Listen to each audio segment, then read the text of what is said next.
A Igreja Universal entrou de vez na política. E o discurso é claro. É preciso ir para a guerra eleitoral para garantir a bancada da Bíblia. Essa orientação aparece num curso de formação para auxiliares de pastor, sob o comando do bispo Edir Macedo.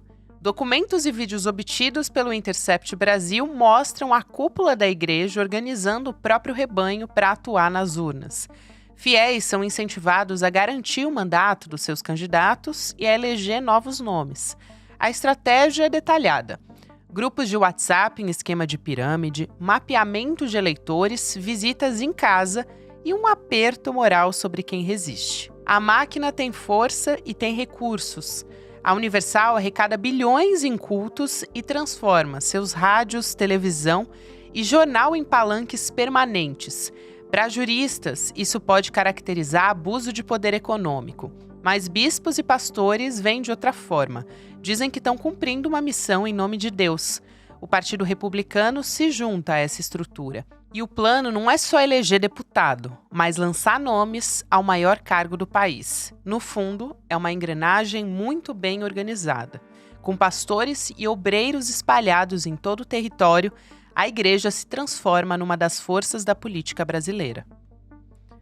Segunda-feira, 6 de outubro de 2025.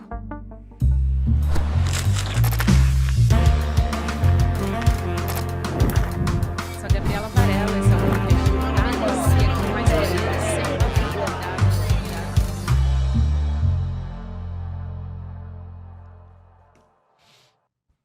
Olá, bem-vindo, bem-vinda. Tá começando mais um videocast em detalhes. Aqui de segunda a sexta-feira a gente vai analisar uma temática, uma notícia importante do momento.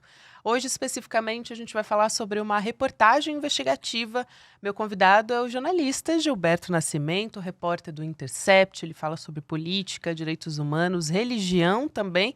Ele é autor do livro O Reino, a História de Edir Macedo e uma radiografia da Igreja Universal, que era a Companhia das Letras. Gilberto, bem-vindo. Bom te receber.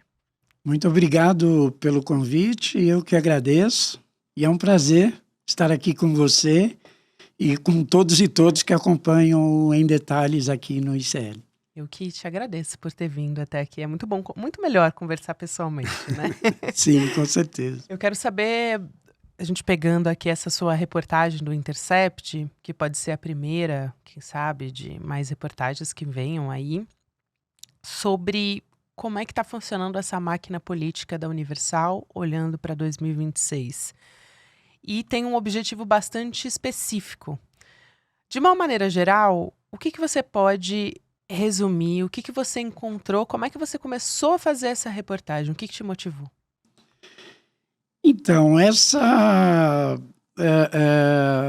lá no Intercept, nós já definimos mesmo assim também que era um dos nossos objetivos de acompanhar de perto as discussões, os debates, tudo que estiver envolvendo aí as próximas eleições no Brasil. E essa questão da participação das igrejas, desse ativismo evangélico conservador que se fortaleceu muito, né, nos últimos anos, com uma identificação muito forte aí com o bolsonarismo.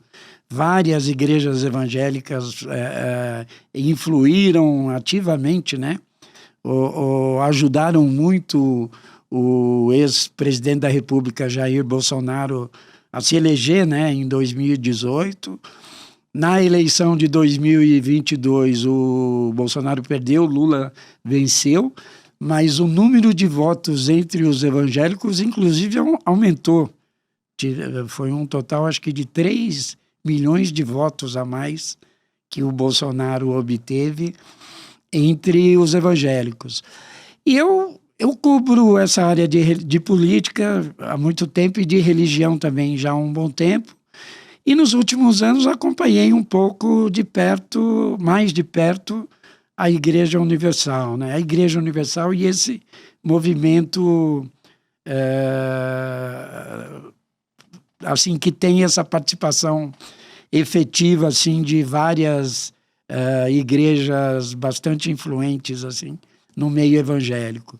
E muitas delas vêm, de fato, mobilizando os seus fiéis no sentido de fortalecer o bolsonarismo e combater a esquerda. E pelo que eu vi, pelo acesso que eu tive a informações com pastores que estão atuando ainda dentro da igreja, com ex-pastores, com fiéis, ex-fiéis, a Igreja Universal dessa vez começou muito cedo, né? As eleições vão acontecer apenas no ano que vem, nós nem estamos no período oficial ainda de campanha, mas a igreja está atuando fortemente, né? De mil maneiras que daqui a pouco eu posso detalhar um pouquinho as formas. Claro, era isso que eu ia te perguntar. Como é que está funcionando essa máquina política da Universal e o que ela está preparando de mais importante para 2026? Tem um grupo, né, de formação política da Universal, que é o que eu acho talvez o ponto central da sua reportagem, que é o Arimateia. Uhum. E aí, o que eles perguntam nesses grupos? Como que é a coordenação? Quais são as conversas que acontecem ali? Então, esse grupo Arimateia é um grupo de formação política dentro da igreja, que o objetivo deles é preparar os fiéis, né, os obreiros principalmente, que são auxiliares dos pastores, e também os seus pastores, para, a princípio, seria apenas um objetivo ali de conscientização, né? Que em muitas igrejas isso existe. Mas no caso da Universal, na verdade, é preparar e formar pessoas que vão levar adiante ali a defesa dos interesses da instituição, se mobilizando ativamente na campanha. A gente sempre ouviu falar da participação da Igreja Universal e de outros grupos evangélicos também, de outras denominações evangélicas no processo eleitoral.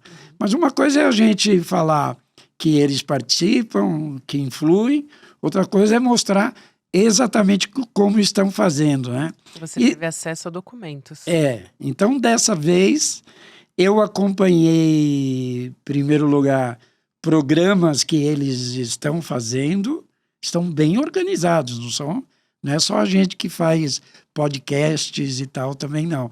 Eles fazem os seus podcasts muito bem produzidos, entrevistando líderes da igreja, políticos ligados à igreja, que é bom lembrar que o Partido Republicano é ligado à Igreja Universal, nasceu dentro da Igreja Universal, tem dezenas de pastores e bispos eleitos com mandatos, né?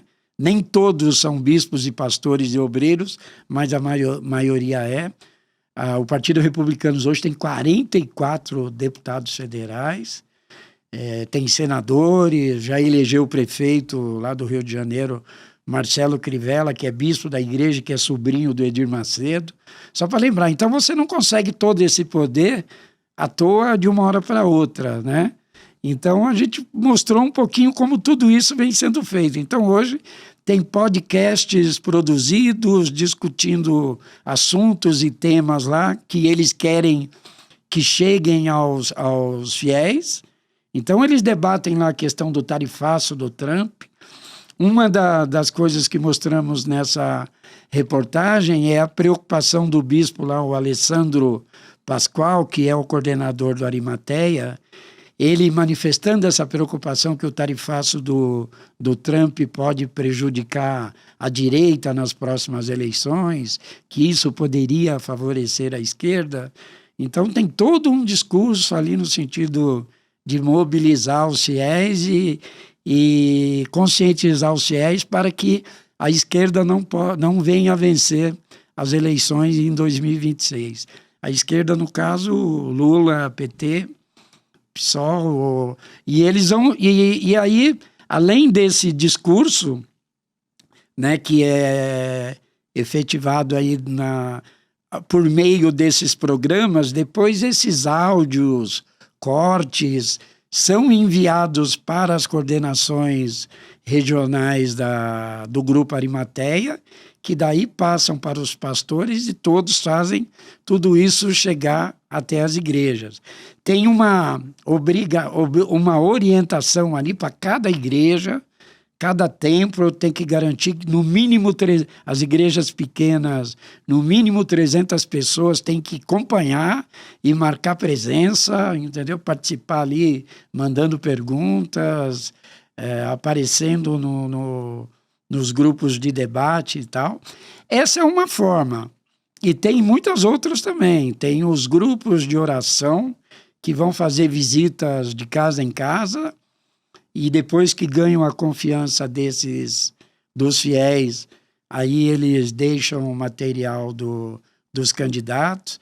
Esses grupos aí, esses programas, né, de podcasts assim também fazem muitos debates, principalmente no interior do país, nos estados, para divulgar os candidatos a deputado federal e deputado estadual da igreja. Tem também a mobilização de fiéis por meio de grupos de WhatsApp. E eles discutem nesses grupos exclusivamente, por exemplo, grupos de oração. Eles falam exclusivamente de oração ou não? Qual o tom, assim, o que você percebeu nessas conversas? Porque me parece, pelo que você está falando, que dá para fazer um mapeamento de fato. Eles estão ali monitorando quantos têm título de eleitor. Pois é. Eles perguntam em quem eles vão votar. Como é que até onde vai isso?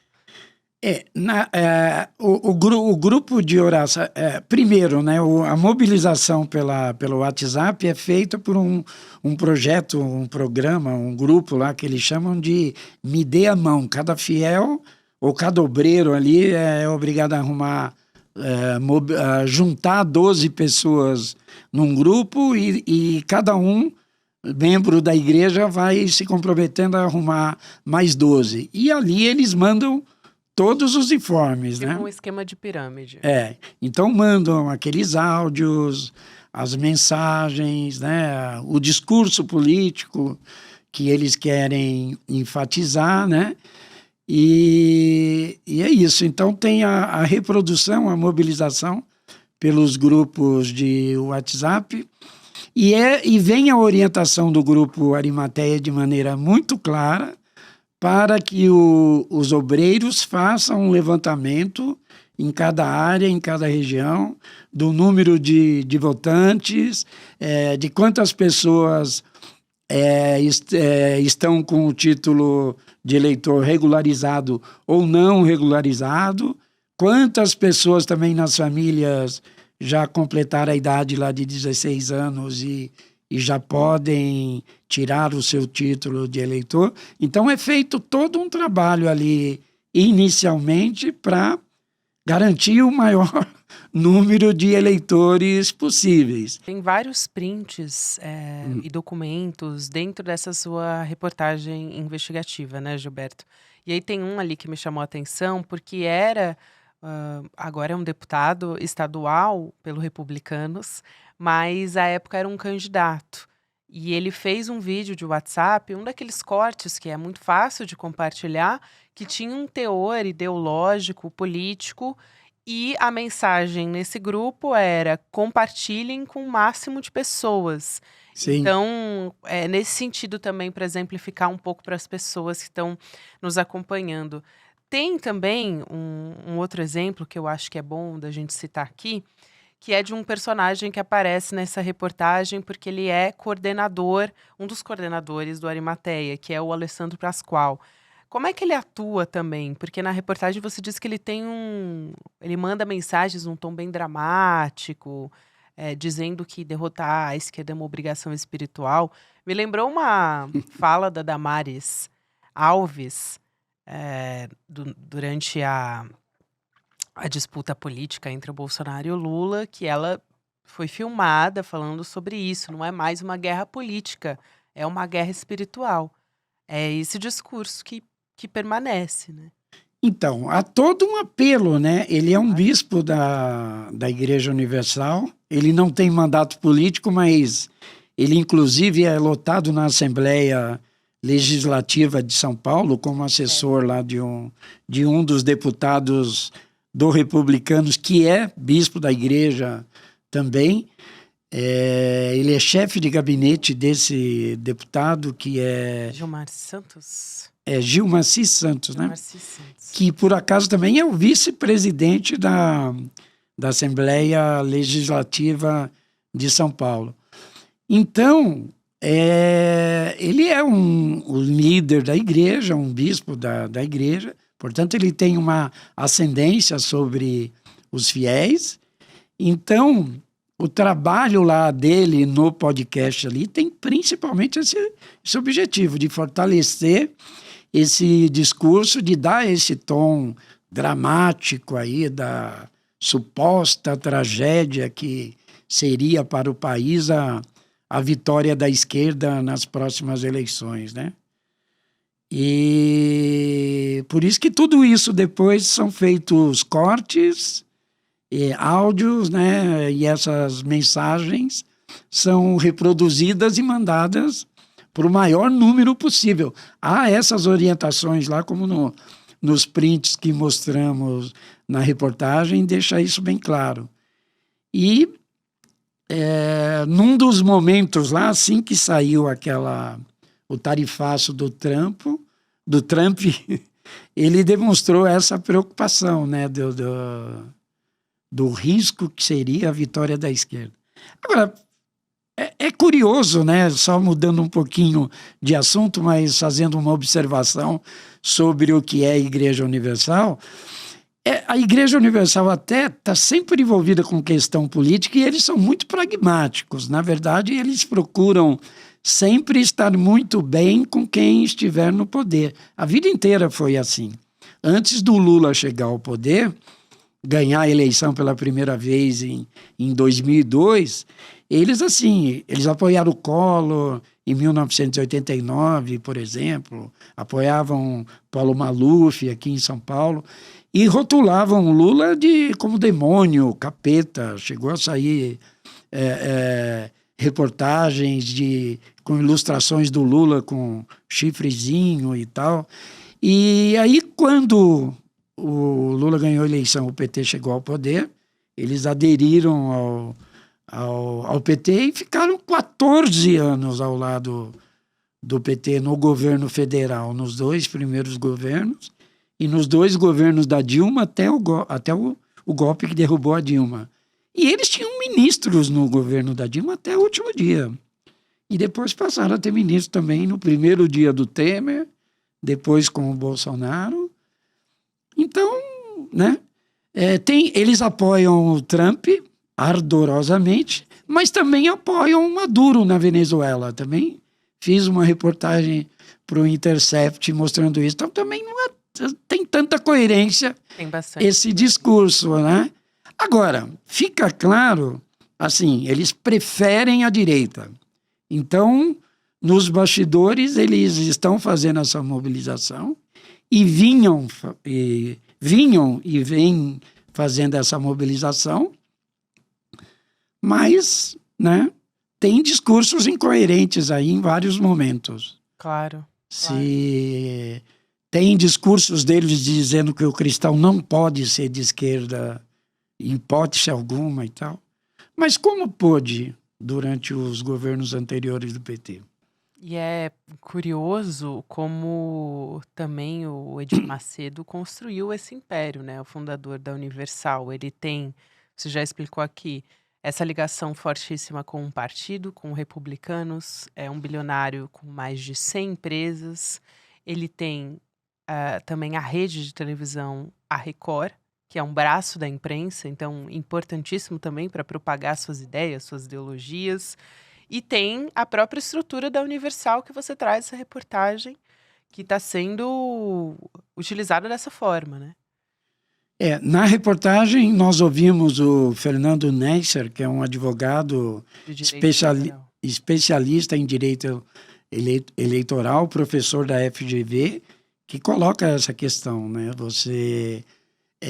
Isso pode configurar abuso do poder econômico, porque, de fato, você tem uma instituição forte, poderosa, com um número imenso de pastores espalhados por todo o país, pastores, bispos, obreiros, e você usar essa estrutura em favor de um grupo político, de um partido, de interesses políticos, isso pode configurar abuso de poder econômico.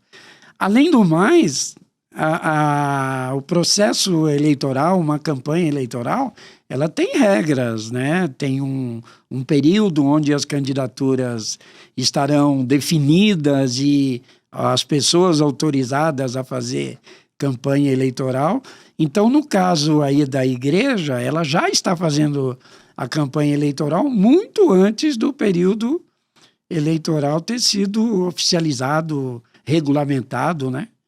Os candidatos a deputados estaduais e federais da igreja estão levando vantagens sobre outros candidatos que não têm essa estrutura a seu serviço, né? O Edir Macedo, como também falo no meu livro O Reino, ele talvez seja hoje uma pessoa mais poderosa do que foi o Roberto Marinho no Brasil, porque o Roberto Marinho tinha as organizações Globo, a Rede Globo, poderosíssima, né? O Macedo tem sobre os seus domínios uma rede de televisão e de comunicação, tem uma igreja, um banco, que pouca gente sabe, o Digimais, e um partido político, né? Sem contar as inúmeras empresas ligadas também à instituição. Tem corretora, seguradora, empresa de transporte, empresa de bebidas, hospital, plano de saúde.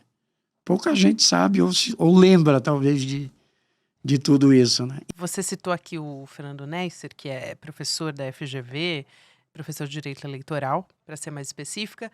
Ele fala sobre esse uso da estrutura da igreja, se pode configurar abuso de poder econômico e o quanto precisaria ser investigado, de fato. E ele também fala de coação eleitoral, que tem características bastante específicas. Você incentivar o voto... qual é a linha tênue que separa isso, né? Queria te pedir um pouco uma explicação sobre isso e também trazer a informação do deputado federal, o pastor Henrique Vieira, que pediu para a PGR uma investigação sobre o uso da estrutura da Universal em benefício de eleger os próprios candidatos nas eleições de 2026. Queria saber em que pé está isso, se você tem acompanhado. Eu ainda não tivemos informação ainda do desdobramento, até porque no caso é pedido uma apuração e uma investigação, né? O deputado federal Henrique Vieira, do PSOL do Rio de Janeiro, que é pastor, né, da Igreja Batista, só que da linha progressista, ao contrário da Universal, ele pediu justamente com base nessas questões que você observou, que seja apurado esse favorecimento, né, que a Igreja Universal vem obtendo, e ela acaba prejudicando outros concorrentes que, né, vão sair atrás, né, no caso, e também por estar desrespeitando também até o início oficial, o período aí estabelecido e as regras definidas pela legislação eleitoral. E uma das coisas que causou mais estranhamento ao deputado Henrique Vieira e a todos é essa questão dos títulos de eleitor. Como o advogado da FGV fala na reportagem, se o trabalho fosse feito apenas no sentido ali de incentivar o voto, né, como até o TRE, Tribunal Regional Eleitoral, também faz, ok. Agora, obter mapeamento, dados... Saber se votou... Isso pode dar margem a isso. Se você sabe o número de eleitores naquela determinada localidade, e a gente tem informações já em outras reportagens que eu fiz também, de que isso acontece, principalmente em cidades pequenas, no interior. Se o fulano é candidato ali naquela região e a igreja está fazendo campanha ali para ele, então você tem um número X de fiéis e tem até de títulos de eleitor ali relacionados. E depois você tem um número de votos muito menor, você vai saber que aquelas pessoas não votaram. E dependendo da região, sei lá, às vezes dá para saber. Se você tiver só um pastor, um obreiro ali, ou 5 ou 10 obreiros aqui, e o fulano teve 2 votos, eles vão lá cobrar que aqueles lá não votaram. A conta fecha muito mais facilmente, claro. Dá para fazer isso. Em áreas rurais, sei lá, né? Claro, claro. E Gilberto, para a gente fechar, eu queria rapidamente do que você puder contar, porque você vem fazendo esses monitoramentos. Outras reportagens vão sair a respeito disso. Você continua acompanhando esses movimentos para as eleições de 2026? O que dá para você contar? Sim, não, tem outros assuntos, eu estou sempre procurando me informar sobre o que está acontecendo nessa área, por acaso, não só pelo fato de ter escrito o livro, mas nos últimos anos eu trabalhei em vários outros grandes veículos aí, na Folha, no Estadão, na Isto É, na Carta Capital. Escrevi bastante sobre religião, não só sobre a Igreja Universal, sobre outras igrejas evangélicas também, sobre a Assembleia de Deus, sobre o Malafaia, sobre a Vitória em Cristo, sobre a Igreja Católica também, porque há um ativismo aí conservador, político, identificado com a direita, com o bolsonarismo, muito forte entre os católicos também.